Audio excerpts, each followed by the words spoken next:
Epidemiology and etiology.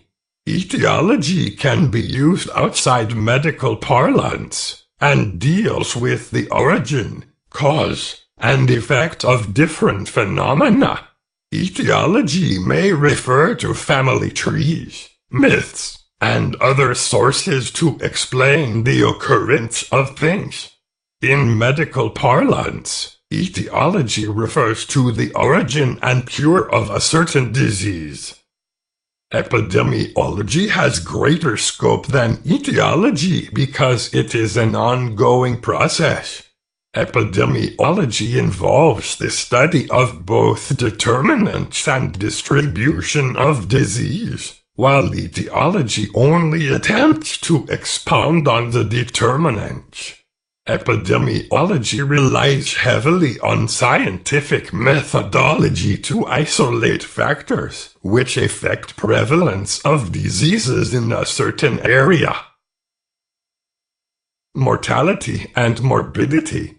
In 1952, the worst epidemic year, 3,000 people died from polio. Before the polio vaccine, 13,000 to 20,000 people were paralyzed by polio. Sporadic epidemic. Polio has caused sporadic paralysis and death for much of human history. In the 20th century, epidemics of polio occurred regularly in cities during the summer, leaving large numbers of healthy children and adults crippled or dead due to paralysis of their breathing muscles. The image of polio-stricken individuals confined to an iron lung, a large metal cylinder that operated like a pair of bellows to allow them to breathe, was a frightening reminder of the disease's devastation. Transmission. Polio is spread in an oral-fecal manner. Person-to-person infection occurs by contact with infected mucus, phlegm, feces, or by contact with food and water. Portals of entry and exit. The mouth has a fecal-oral portal of exit and entry. Social effects of polio. The March of Dimes was established by FDR to fight polio. Sanitation workers washed the streets and sidewalks. 4 million gallons of water a day were used, and 72,000 stray cats were killed.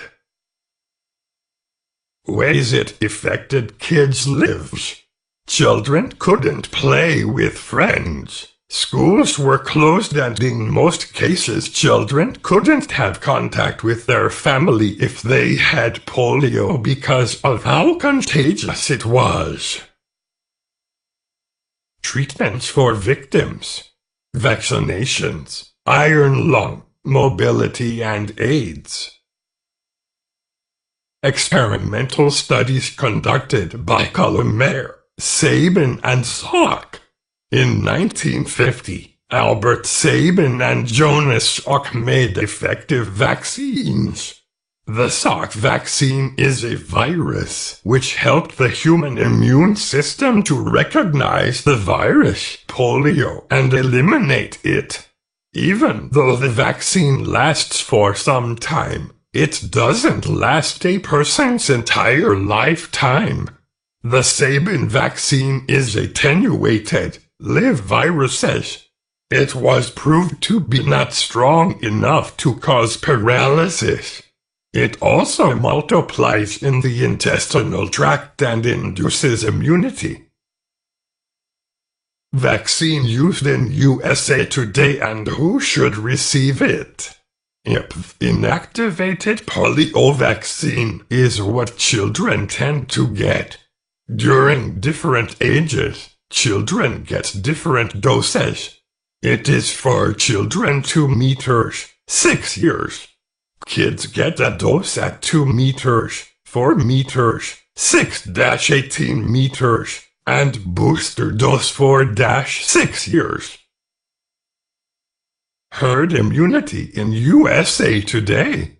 The U.S. had been polio-free since 1979 due to dedicated healthcare professionals and parents who make sure their children get vaccinated when they should. 2 countries affected by polio today: Asia and Africa. Presentation created by Garrett Thompson and Mark Robinson.